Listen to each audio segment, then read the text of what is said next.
Aloha and welcome to Aquarian Radio at aquarianradio.com. This is an episode of Enki Speaks on the Aquarian Radio Network. The series is called Anunnaki and Us, 30 chapters over history, 4.5 billion years ago to 311 BCE.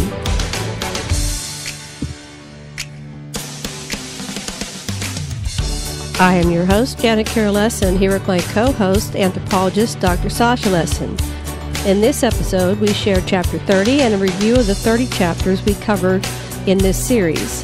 Chapter 30 is called Many Nibiruans Left, but Some Stayed.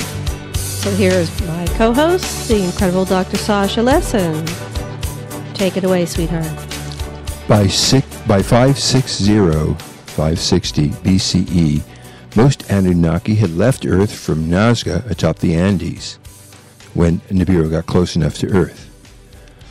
Enlil, the commander's son, Nanar, was so disgusted that Marduk had now got control of the earth after Enlil had bombed Sodom and Gomorrah and Sinai, and the fallout had ruined most of Iraq, and so Marduk had won. So Nanar was really disgusted. He left Earth for Mars base. They were the place where they shuttled from. However, in 555 BCE, Adapa-Gupi, who is the high priestess of Nanar in his temple in Haran, found a comm device. This comm device was embedded in some of Nanar's clothes. And with this comm device, Adapa-Gupi contacted Nanar on Mars. She promised Mars that if he would back her son, Nabuad, as commander of Babylon's armies and as king of Babylon and as king of Sumer and Akkad as well, she could get Marduk to endorse Nanar also, that he would be the god in both places. So she told Nanar that she would in effect effect a truce between Marduk of the Enkiites and the Enlilites on the other hand. Nanar returned to Haran. Nanar's son, Utu Shamash, showed Nabuad where to rebuild a temple for Utu himself, as well as temples for Nanar and his sister Inanna. Nanar, in return, backed Nabuad to rule all Iraq. Nanar helped Nabuad with the weapon of Anu, which could, from the air above, crush enemies on the earth below with a beam of light. Sitchin asks, who of the great Anunnaki gods remained on Earth? Well, Marduk and Nabu were there as the Enkiites. The Enlilites who were there was Nanar, his spouse Ningal, and his aide Nuxu, and Nanar's daughter Inanna. So there's this great big divide. There's two families of gods, the Marduk on the one side and basically Nanar on the other side for the Enlilites. In 311 BCE, Ningishita, who is in the New World known as Kukulkan, rocketed off planet, and the Indian descendants of Cain, the American Indians, killed off the Olmecs and Sumerians and their descendants that Ningishita had brought to Central America. So that's the first 30 chapters of the story, the Anunnaki and Us, 30 chapters of our history, starting 4.5 billion years ago to 311 BCE. We will do more on this later, but for now, we will return to an overview of the series.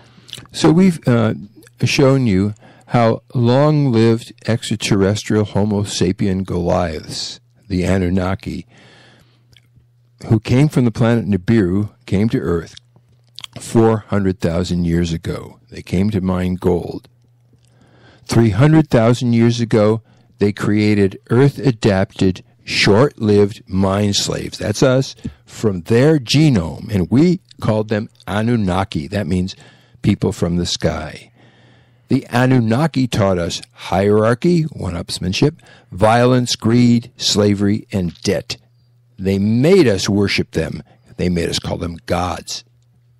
200,000 years ago, Enki, their chief scientist, begat his own line of earthlings, whom he exalted.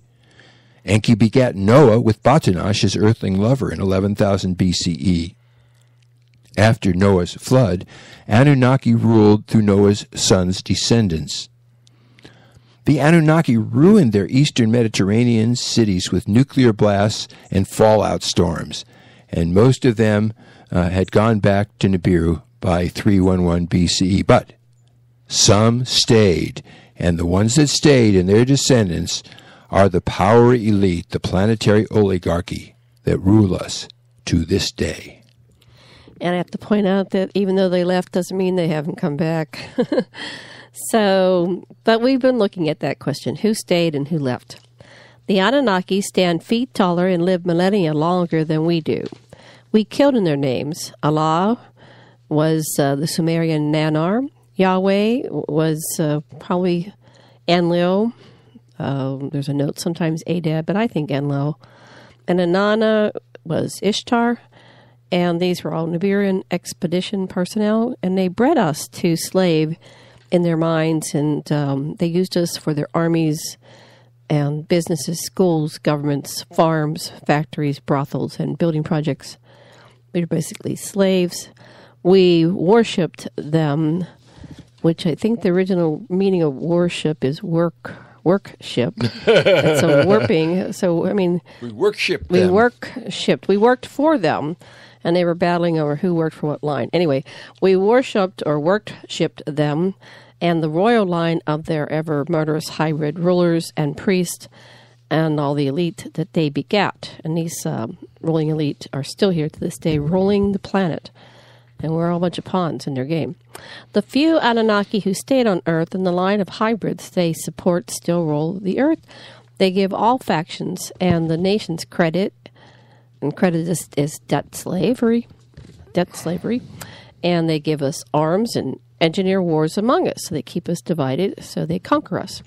The elite run competing religions, which each say they'll bring back the God. They'll bring back God. Right now it's monotheism, God. But anyway, basically, if you take it back, it's the Anunnaki God of their faith, and defeat the gods and followers of all other faiths. Think of, thou shalt have no other gods before me, no other. So how can there be other gods if there's only one God? So we've been looking at that. Back to you, Sash. Commander Enlil, known as Yahweh, hated women, and so did his rival Marduk. Yahweh and Allah, both of these guys, murdered many, many people. Most of these Anunnaki, and especially these two, Marduk and Yahweh, lacked compassion, showed no love, and they certainly didn't show divinity. On the other hand, there were other Anunnaki, namely Enki, Ningishita, and Nimla, who demonstrated love for us, and they continue to this day to work to free us from the mental matrix which Yahweh and Allah left us enslaved with. I want you also to know that Bao, who was the daughter of one of Nibiru's, of the king of Nibiru, Anu, definitely loved us, and she died treating the victims of the nuclear fallout from bombs that her very own mate, Ninurta, had dropped on us. Yeah, that was Sodom and Gomorrah, the battle. So here we go. Embrace the oneness of all earthlings and stop worrying. Our allies among the Anunnaki can, when we stop worrying, advance our astronomy, medicine, energy, rocket science, and survival strategies. We all descended from the same genitors. Anunnaki and hybrid overseers imprinted their greed, one-upmanship, and dominator consciousness on us. They modeled, dictated, and indoctrinated avarice, domination, slavery, competition, hate, and violence. In 2016 BCE, the Anunnaki chief scientist Enki dictated his worldview to an earthling scribe in Iraq, which was then called Sumer. The clay tablets that Enki and the other gods dictated say that, here's our background, on Nibiru, a king and his military ruled. So the Anunnaki went on to dictate the tales of how 450,000 years ago they got the gold from Earth, and how until 300,000 years ago, when they created us for the mines, they shipped the gold back to Nibiru. Their stay on Earth before they made our ancestors, and what our ancestors actually saw imprinted us with the values of the Nibiruans' hierarchic, male-run, master-slave-enemy mentality. We assumed their values of extract, pollute, enslave, in debt, monopolize, and of course, obsess with gold. Yet, we all descended from the same ancestors from space. We can trash the mental matrix the so-called gods scripted. We can transcend the legacy of the gods. When we recall our oneness, we survive together. We plan together for the periodic returns of the planet Nibiru and its false gods. Millions of years before the Anunnaki got to Earth, other terraformers seeded hominoids here. The terraformers introduced advanced hominoids, ancestors of Homo erectus, Neanderthal, and Bigfoot, to Earth so the Anunnaki could implant Homo erectus genes into their Homo sapien genome and thus adapt their genome to Earth. The Anunnaki created what the terraformers planned for us. They made us Homo sapien like them, but adapted to Earth. We progressed when the Anunnaki gave us new technologies. Every 3,600 years, they gave us marvelous devices, astronomical and geological information, new crops, new chemistry, and ever more lethal weapons. Suddenly, our architecture, public projects, weaponry, and military training revved up, and we built new cities, temples, and armies. Our Sumerian ancestors didn't imagine gods who made them literate and told them what to write. Rather than make up gods, Sumerians actually saw, heard, and even touched the Anunnaki as people like them. Though the Anunnaki stood taller and lived longer, Sumerians watched the giants run computers and advanced machines. They actually witnessed gods shooting weapons of mass destruction. In Sumer, then all over the planet, the gods gave our ancestors ever-advanced technologies and models so that they could rule, relate, mine, store data, compute, write, build, trade, and war. The gods chose their half-breeds to rule us. The Anunnaki bred with our ancient grandmothers each generation. Our ancestors everywhere on Earth saw, heard, and even felt the Anunnaki gods. Gods were not imaginary, and they weren't gods.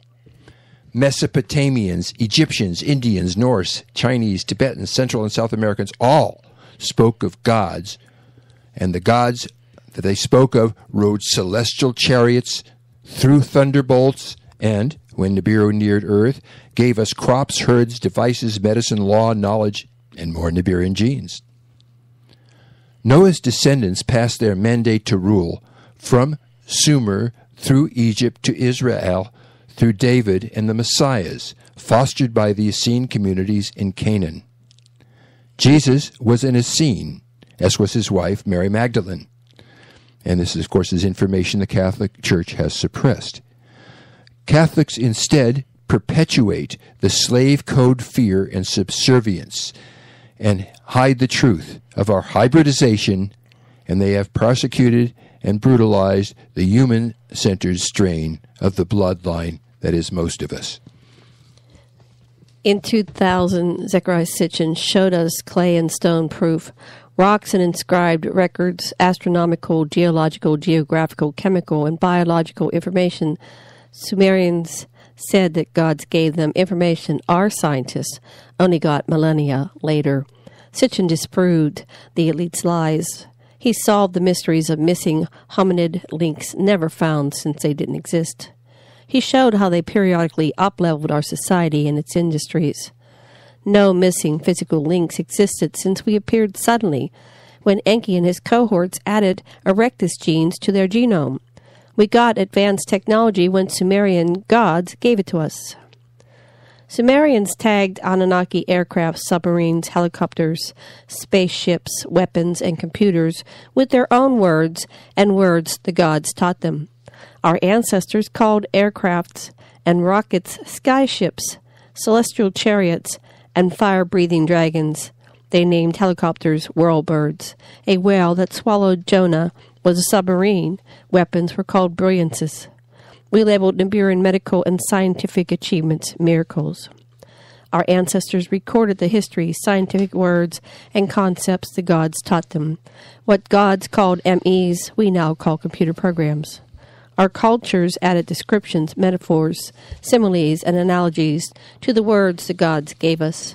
We can now decode our ancestors' metaphors for the gods and their technology instead of dismissing the weapons, vehicles, and personalities of gods as superstitious myths. So we have reviewed part of our ancient history and sense of who we are, how we got here, and how the new paradigm of our genetics.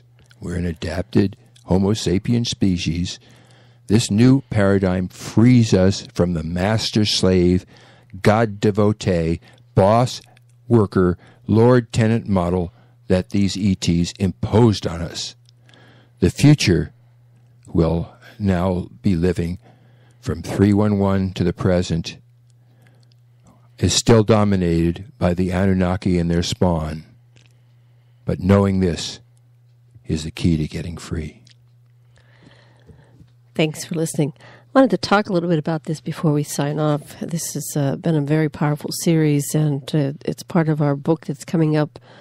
We're not exactly sure what we're going to call it, but but anyway. It's going to be Anunnaki, Gods No More, second edition. Second edition. Okay. So thank you for listening. In the meanwhile, we do have books available before we get this up and running. We have the first edition, Anunnaki Gods No More, which has a lot of interesting pictures in there, and it stands on its own. Anunnaki, Legacy of the Gods is our second book in the series.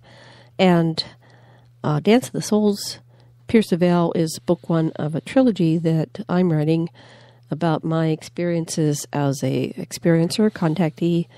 I've experienced many paranormal episodes throughout my entire life.